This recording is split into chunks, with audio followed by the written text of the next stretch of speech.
Hello, everybody. Earlier this week, we did a show with my old friend John Taplin. Went down to LA to talk to him about American culture and what he believes is the imminent renaissance. Taplin, of course, is the author of The Magic Years, Seen from a Rock and Roll Life. He was the original tour manager for Bob Dylan and was very much in the center of things in the 1960s, the glory years. But he remarked in our conversation that American culture has gone profoundly stale. He cited an experience he had earlier this year. I had the same experience, actually. He went to a Bruce Springsteen concert, rock and roll star now in his mid-70s.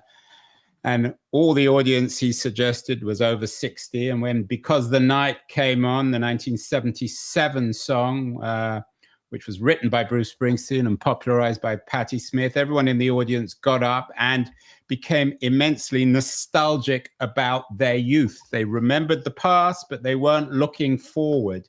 This theme of nostalgia and a cultural crisis or a cultural paralysis is developed by my guest today, a very distinguished American cultural music journalist, David Rowell. He used to write for the Washington Post. Now he's the senior editor at the International Consortium of Investigative Journalists, and he's the author of The Endless Refrain, Memory, Nostalgia, and the Threat to New Music. David is joining us from his home in North Carolina, just outside Chapel Hill.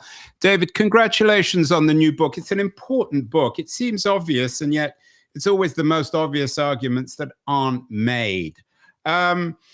What's happened? Why have we become so stuck in the past when it comes to music? Well, I think it's a few things. I do think that the internet keeps us pretty stuck in this mindset that everything that came before was better.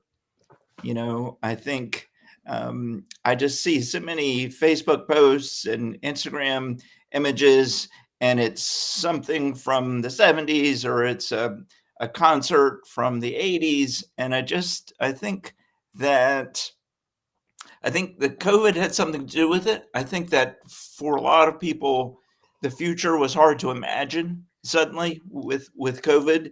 And so people said, well, if there's not going to be a future, because we didn't know what we didn't know then I think a lot of people went back to the catalog that they knew and got re-immersed in that music from their youth because it felt good to go back and think about simpler times. But I also think that... Well, let me just jump in before you get to that. I have to admit, I think your book and your argument is an important one. I'm not convinced by either of those. I mean, everyone always throws in COVID, but the Rolling Stones and Bruce Springsteen and all these other dinosaur bands were touring and popular before COVID. Sure. And then everyone always blames the internet for everything. I mean, really, can we blame the internet for nostalgia? Isn't the internet just a mirror of who we are? And we go on and we make our arguments. We wax nostalgically, but that's not the internet's fault. Well, here's what I would say. On the internet, there are endless places where they're asking you to rank albums from bands who peaked when you still got TV Guide at the grocery store checkout line. There are always lists of great guitarists, and they're always before this century. So there's so many places, particularly on music websites, that are making us look back at music as it was versus music as it is now. Now, of course, there's a ton of new music on the internet now, but a lot of people are so overwhelmed because it's an endless sea of music, and they don't know where to really even begin to go look for it. And so it's easier to stay in that comfort place of music that we used to know. It's chicken and egg, David, though, cause and effect. It's hard to separate the two. Taplin's talked about the same thing. He said in the 60s when the Beatles came out with a new album, it automatically went to #1. Everybody listened. Everyone listened to the same radio, a handful of radio stations, and watched the same television networks.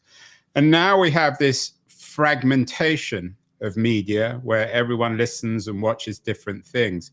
But what came first, the technology or the culture? It's hard to separate the two. Well, so here are two indicators that I spent some time with on the book. It is a huge time for tribute bands right now. Tribute bands make up a very significant part of the live concert industry. And what does that say? But people increasingly want to hear music from the past. You go to see a tribute band, and it's a surefire way to not hear any new music at all. And so there's that. And also, there is now the rise of music holograms.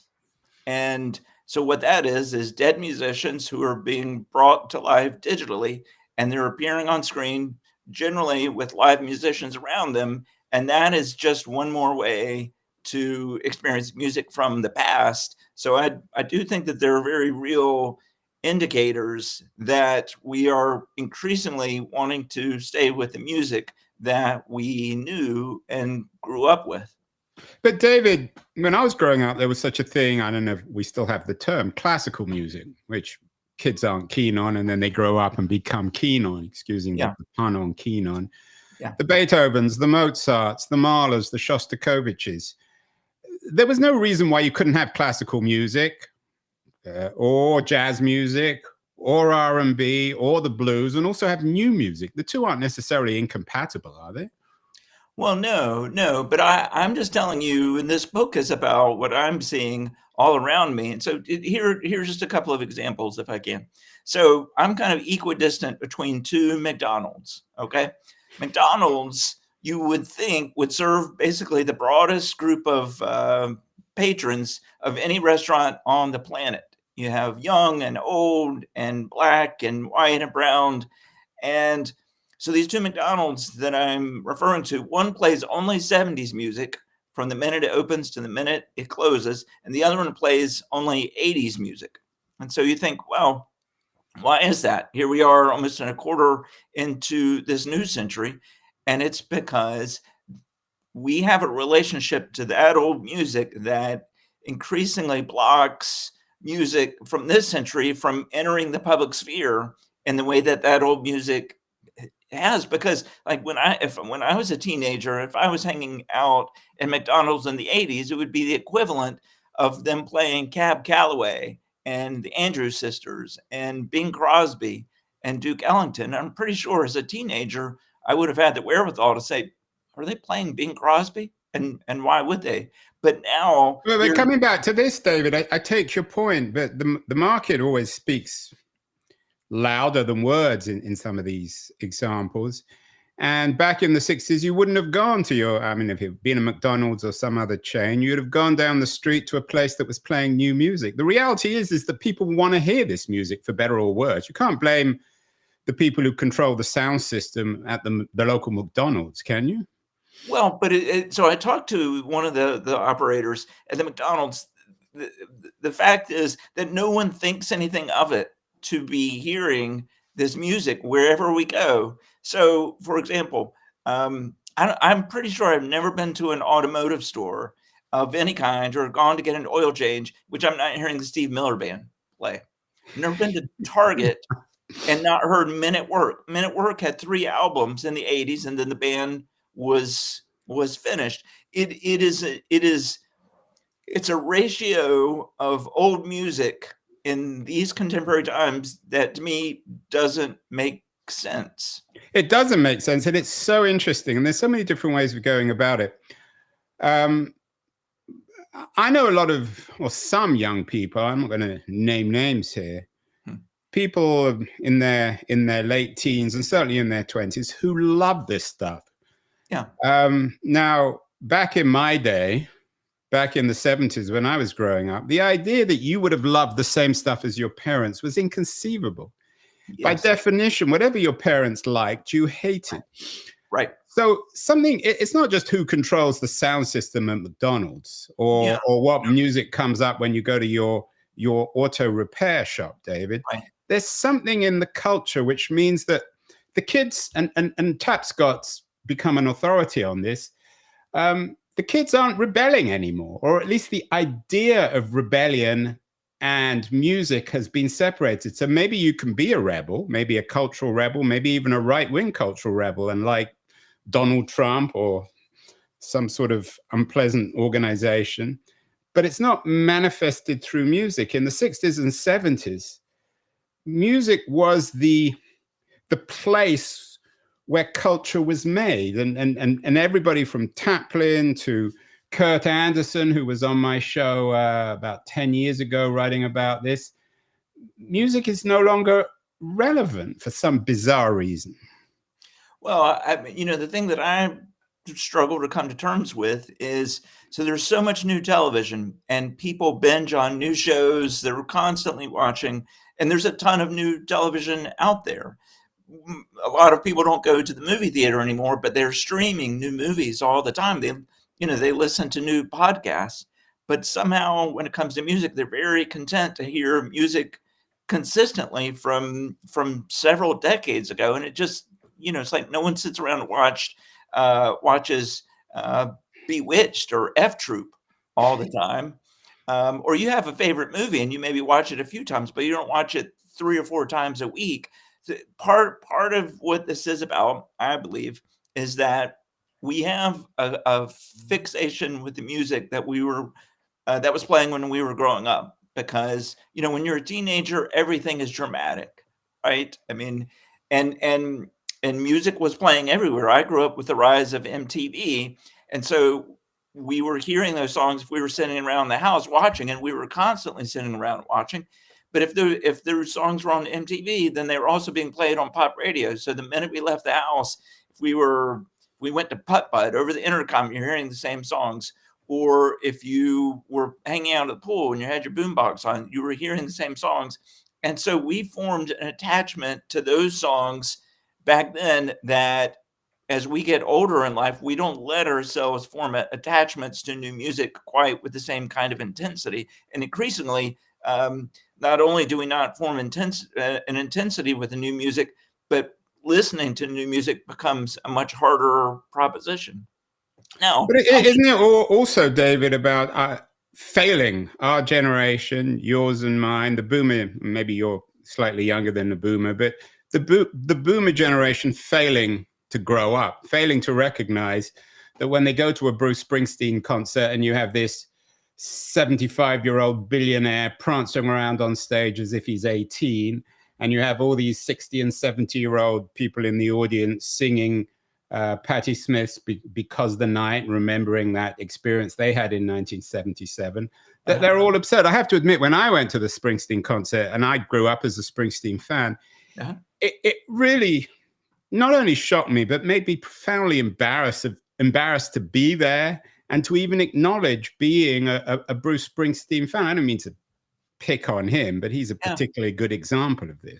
Well, can I ask, but why was that your feeling? My feeling was because it's absurd. It's shameful that we haven't grown up, that we're still thinking of 1977 when we had that wonderful night of sex or drugs or alcohol. Yeah. And that we've failed to acknowledge that we're no longer in that moment, and that the narratives of our lives shouldn't be rooted in the 70s or the 80s.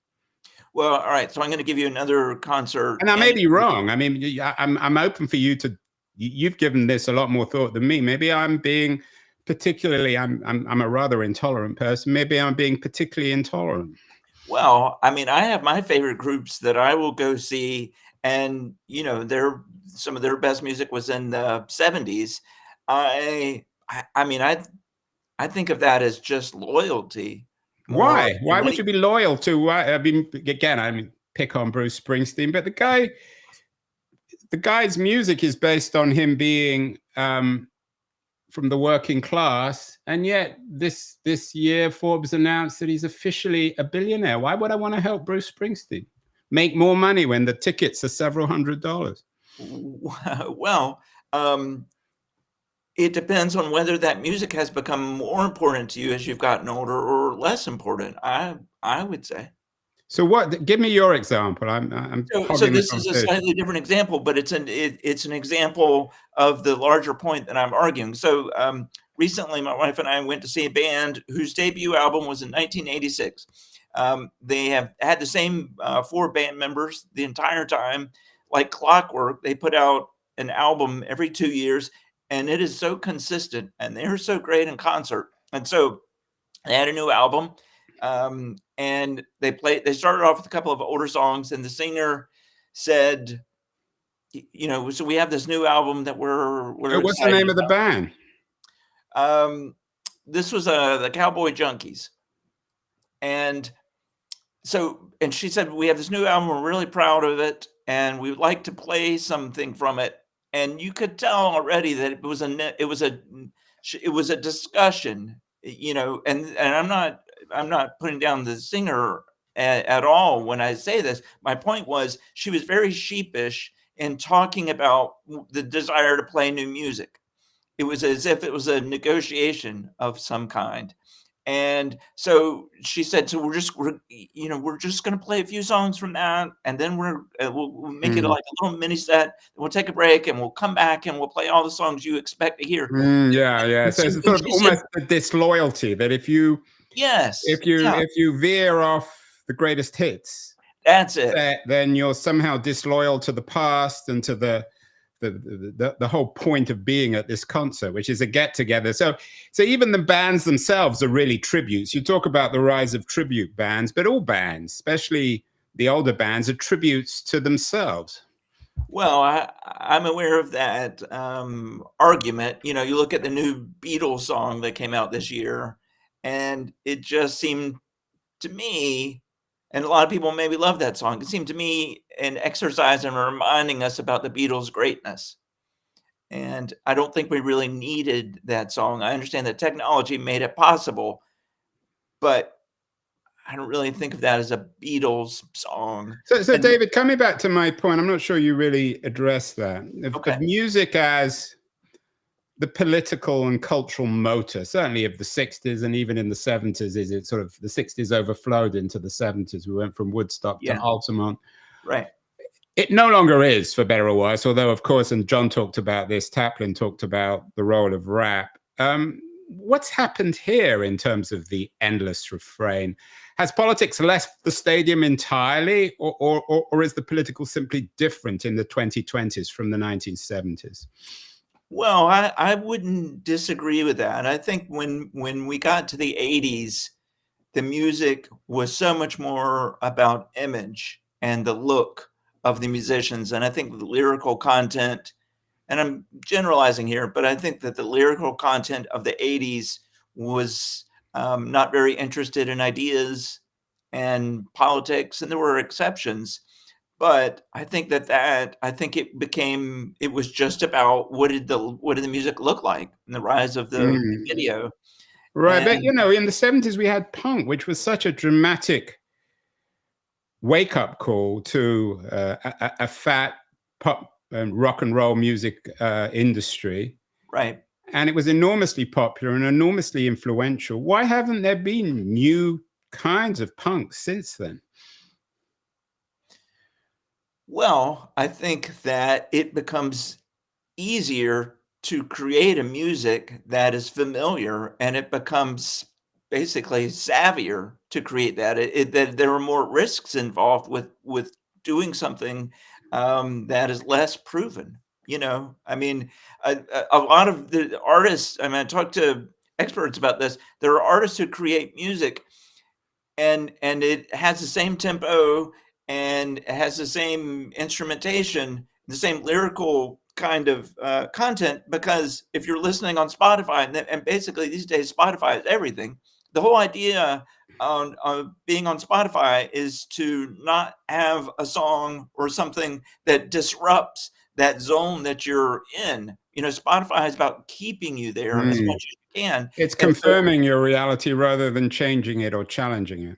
Yes. And so if you're a musician and you know that you're going to get the most money by how much you keep listeners there in Spotify. Now, depending if you're an artist, you may say, hey, I don't care about that. But it is right to say there are some musicians who care greatly about that. And so it's all very calculated, to create a music that is going to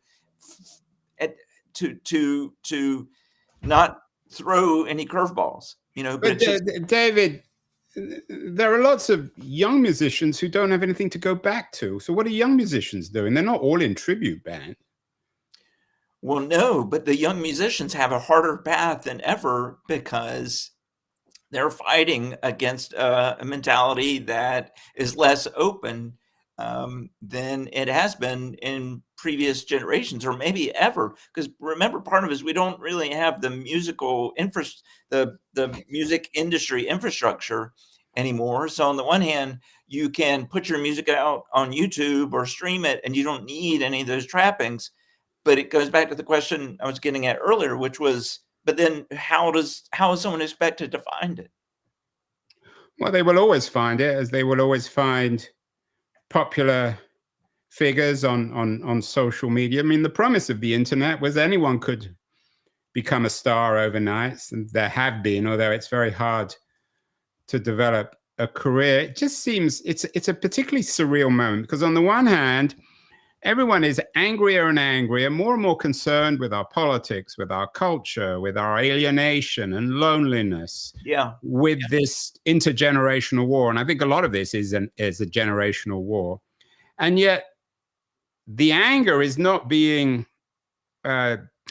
articulated through music, which it was in the 60s. Yeah. No. I think that people want other outlets for that. I think music is more removed from that.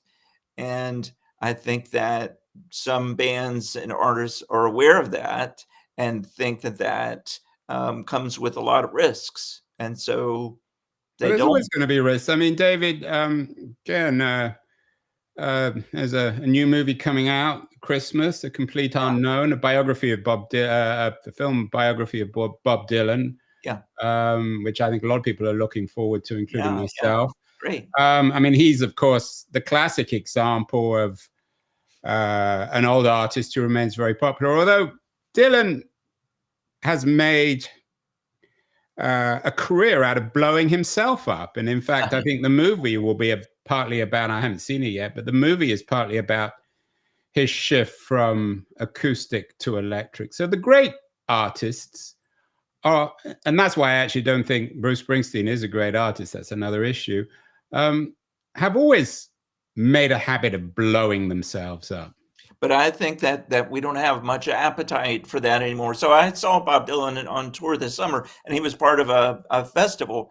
And so you could see that there was a great deal of anticipation. And so Bob Dylan starts playing, and what settles in pretty quickly is a realization for people that they don't recognize these songs. And they expected to hear the handful of hits they knew. And so now about 3 songs in, I saw a bunch of people on their phones who had put it down before he started. And then, and suddenly now there was a woman in front of me who just said, "Just shoot me." And it was clear that it just wasn't what she had thought. I hope you shot her, David. Well, He should have been shot. Actually, I think his last album is one of the best pieces of work he's ever made. I mean, he's a remarkable artist as he keeps on reinventing himself. My son turned to me at one point during the set and he said, "Has any musician ever given less of a shit than Bob Dylan?" Yeah, and that's his brand. Although I saw him a couple of times last year, once in New Orleans, which was a great concert, and once in Santa Cruz. And I thought the audience, particularly in Santa Cruz, which was a very Northern Californian audience, well, they were mainly older people, but they certainly didn't want to hear the old hits, and they were more than happy for him to do the new stuff. So this was the festival group that had an idea or an image of Bob Dylan, who might not have sought Bob Dylan out on his own, But to me, it was very telling, and they got up and left in hordes as the set went on. Yeah, and he didn't care. It makes no difference to him. No. So what about the broader issue, David? Again, I don't want to keep on picking on Bruce. No, he can stand up for himself. We had David Masciotro on the show recently. He's another cultural writer like you. He wrote a piece for Unheard called Bruce Springsteen is the Last American Liberal. But of course, even Bruce didn't help Kamala Harris win the election. Is there a sort of a generational or an ideological battle going on here between old liberals like Bruce Springsteen and the world of the 2020s, where his values, his worldview seems increasingly archaic? Well, I don't know about archaic, but they definitely aren't touching the same. They're not hitting the same chord that they did at one time. I mean, where we are politically is very confusing for a lot of people, but I think the larger message was that we don't really care what musicians have to think about who we should vote for. I mean, remember there were stories and headlines that said if Taylor Swift endorses Harris, then Right, that could exactly. win I the mean, Taylor election. Swift's an even better example, and it made absolutely no difference. Now that seems like an embarrassing Even notion. worse, I'm guessing that Springsteen and Taylor Swift's support for Harris probably cost a vote. um, that I can't speak to, but I'm just saying there was a time, I mean, Springsteen campaigned for John Kerry, and Well, he um, lost as well, David. similar results. And so I think that we are at a point where we want musicians to entertain us, and we don't want musicians necessarily tell us how to think. Yeah, or maybe we want musicians to make us think in different ways. I mean, one of the interesting pieces about Yeah, the latter part of the Harris campaign was apparently a lot of the money she spent went to these bands. right. Uh, And yeah, uh, John Taplin told me that he talked to Grail Marcus, probably the Pope of music journalists, really uh-huh. brilliant writer, Sure, sure. who who argued with John. John doesn't agree, but Marcus told John that and I'd like to get Marcus actually on the show. He believes that the new rebellion is a support for Trump or Trumpian ideas. And eventually some of that music will come through. Remind me of that. Was it? I think he may have been from North or South Carolina. That musician who earlier this year created a bit of a media storm. He's from Virginia. All right. What was his name? What is his name? Yeah, I can't Oh, remember. we're both who sang us sort of a folk song about American nationalism, which caught Well, fire no, so and that's was very critical of was a lot of liberals were very critical of. well, so no, it wasn't about nationalism at all. It was a broader complaint about what was going on in America, and Right. Republicans very much co-opted it and said, "Hey, he's speaking to us." And he really, as far as I can follow in the press, he really resented that. He felt like, well, I'm not a puppet for anyone, and Yeah, so and he was against the sort of billionaire class. I mean, in yes, that's retrospect, right. of course, with Trump's association with Musk, if he was a Trump person, he may no longer be. But Yeah, I that don't comes back, David, to the point that when that music came out, there was a lot of poo-pooing from coastal journalists saying, "Oh, how can anyone support music that seems maybe racist or questions the core liberal ideology of those coastal elites?" And perhaps that might be the future of music, that those types of acts will actually, or that type of music, that type of art will actually resonate with young people. Well, I mean, but the pendulum is always going to eventually swing back. I mean, at least that's what modern history has taught us. But I mean, the country artists who, some of whom, not all of them, some of whom who write from a more conservative point of view, I mean, I think um, there was a lot of criticism. There was a country song called "Not in My," what was it? Uh, "Not in My Town" or something, and Yeah. kind of a thinly veiled notion of racism going on in that song, and that got a lot of attention and criticism. And so I think from the liberal point of view, there was a hope that that kind of music was going to be drowned out, and I mean, there's a danger in affixing music to one side of the party or other. But I mean, to your larger point, the politicians who were very vocal spokespeople for the candidates this year, I mean, the liberals certainly took a beating. Yeah, and I mean, you can have evil political ideologies and like good music or like valuable music. I mean, the Nazis played Wagner in the concentration camps, sometimes even in the death chambers. They played Beethoven, and certainly wasn't Beethoven's fault. But so there isn't necessarily a connection between fine art, great art, high art, and your political ideas, is there?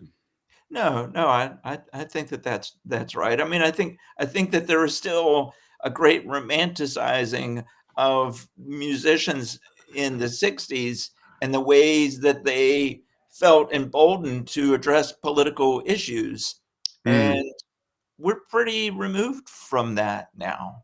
Yeah, it's very hard to tell. One of the books that most influenced me this year was by the New York Times writer David Leonhardt. Ours Was the Shining Future, which is about the death of the American dream, which Hmm. he dates that death to 1968 and the assassination of Bobby Kennedy. Uh-huh. You wrote a novel about that, The Train of Small Mercies. I think it's your first book, was That's very right. well reviewed, a classic in its own way. I haven't read it, but I'm planning to read it in the next few weeks. Oh, thanks. When you wrote that and you go back to 1960, I'm not saying you necessarily conform to Leonhardt's thesis, but of course, 68 was a remarkable moment in the history of music. And that period between the late 60s and the mid 70s was a cultural high point. Is there a connection, in your view, between, if not the death of Bobby Kennedy, but the death of the dream, Oh, and absolutely. this kind of cultural crisis that we continually experience, where we're frozen to the past? Yeah, I mean, 1968 is one of the darkest, probably the second darkest time in American history next to the Civil War.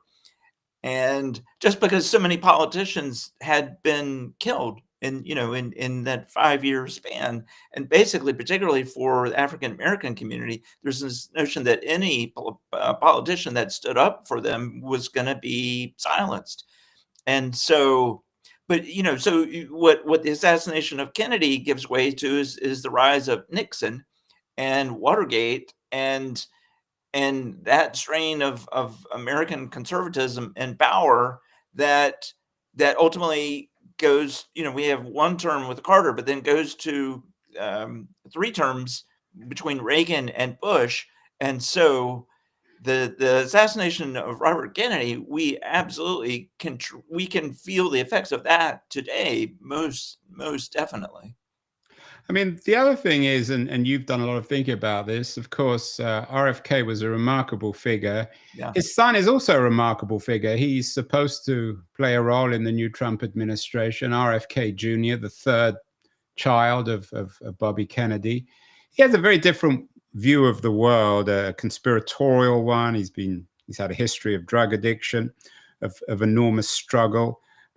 Is that conspiratorial way of looking at the world, David, can that be manifested in music? Is there a conspiracy school of Well, musical genre? Maybe that would be the way to sell some records these days. that's an interesting question. I myself am unaware of such a genre. Um, and if we don't have that in music, then I would say that that is a nice thing that we have avoided so far. Music doesn't have to be. Why is it a nice thing? That's how most. I'm not suggesting that these people are right, but isn't that the way to tap the energy, the imagination of people? Is to not Through sing and write about things dishonesty, that are dead or irrelevant? through dishonesty and Well, shouting. therefore, yeah, I guess.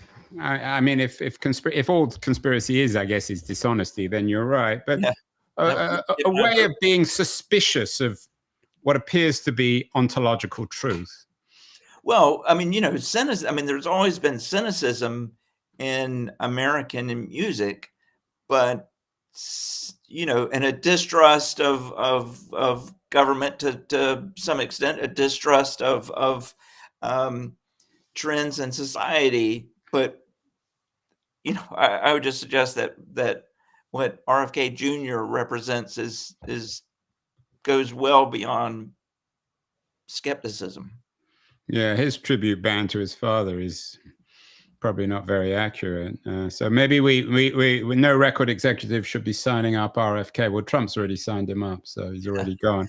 Finally, David, in all seriousness, John Taplin, as I said, is writing a book about what he calls, or what he hopes to be, the renaissance of music and culture in America of the late 20s, 2030s. Are you at all hopeful? I mean, your thesis in this important new book is about memory nostalgia and this idea that nobody wants new music. We're hostile to it. We're almost embarrassed with it. Do you have any hope? Is it going to come with a new generation? Are there going to be new genres? I mean, we talked a little bit about hip hop and rap, which seem to have the most energy these days. Yeah. Well, so I should say, so I wrote the book as an alarm bell because it worries me greatly about where we are in our musical taste, and it does have a very real consequence for the new music that's being played today in terms of it being heard and it being given the same kind of chance as music from the past. I mean, one of the things that keeps me worried is, so all these musicians that you and I have been talking about, Springsteen and Dylan and so many others, have been selling their back catalogs in recent years for tens of millions, hundreds of millions. That's why Bruce is a billionaire now. Yeah, he sold his catalog to Sony for $500 million. Well, they've sold their music to venture capitalists. And so what that means is we are going to be, if we think we hear that music a lot today, we're going to be hearing that music in ways we can't even imagine, and with a frequency and repetition that I worry is just going to be numbing. Because if you're spending all that money to acquire those back catalogs, you intend to use that. You intend to commercialize that as much as possible, or else why would you have bought it? Not to just sit on it and keep it in a vault. So that music is going to be coming at us in all kinds of ways. That does worry me a little bit. But I also think there are musicians in this century who are making a lot of great music. So musically speaking, you know, I think there's a lot of great stuff that's happening. I worry that we are increasingly both tuning it out and not even giving it a chance. Yeah, and with all these new technologies of AI, we'll soon have music piped into us and we won't have any choice. We'll be listening to Because the Night until we die. Maybe we'll never die and we'll have the terrible torture of having to listen to Because the Night for infinity. Finally, David, let's end on a high positive note. You mentioned that there are some artists. You're a music journalist. You get to listen to a lot of interesting stuff. Give our audience two or three examples of new music that isn't from the 80s or 90s or even the 2000s that they could be listening to that's good, and that they should be not stealing or even listening on Spotify, but maybe paying for and even going to the concerts. Yeah, no, that's the right thing to underscore. There's an artist called Soccer Mommy, and Soccer Mommy's just put out a new album called Evergreen, and I think that is a whole lot of beautiful music. There's such a clear and well-realized sound with this artist, so I'm very high on that band. Or it's a singer. It's all her music, so I don't know if it's right to say them or her. I think the National is a terrific band. I think they've made some of the best new music of this century. So I'm very high on them. I think, Jack White has just released an album a few months ago, and I'm knocked out by that album. It basically goes by the title No Name, because it doesn't really have a name. And that album is so raucous and it's the best. It's a White Stripes album that never got made. Basically, that's how it sounds to me, and it is so vital. So that albums like that make me very hopeful. So there's a lot of great music out there. We have to both be intentional about seeking it out and just giving it a full chance. And it's a balance. It's like I listen to so much music from the period in which I grew up in, but I have a healthy balance, and it's important to me to listen to that music, but also to what's being made today. Yeah, I think you may be right. I mean, maybe what we should be waiting for from one of the great acts, from Dylan or Springsteen or the Rolling Stones or the Beatles, or the one Beatle or the two Beatles who are left, is for them to say, no one can use our music. We're tearing it up. We're burning it. And you're never going to get to hear it again. And that would be probably the best thing that could happen to our culture, wouldn't it? That would be a very radical act, and that is never going to happen. Not even from Joni Mitchell? Nope. Not the Sex Pistols? I think the few Sex Pistols that are left. No, because those artists, those artists want their legacy. I mean, that's part of why they've sold their back catalogs the way they have. It's important, and I don't say this with any judgment, but they want to be remembered for the music they created. They want generations to discover their music well after they're gone. And if and it's like, well, who can blame them? Who can blame them? That's the endless refrain from David Rowell. Really important and interesting new book, Memory, Nostalgia, and the Threat to New Music. We want new music. We want new culture, David. And congratulations on the new book. We will talk again soon. This subject is not going away. What you working on next? Thank you, Andrew. Well, I'm doing some readings now for this book, and I am slowly starting to hone in on what the next book might be.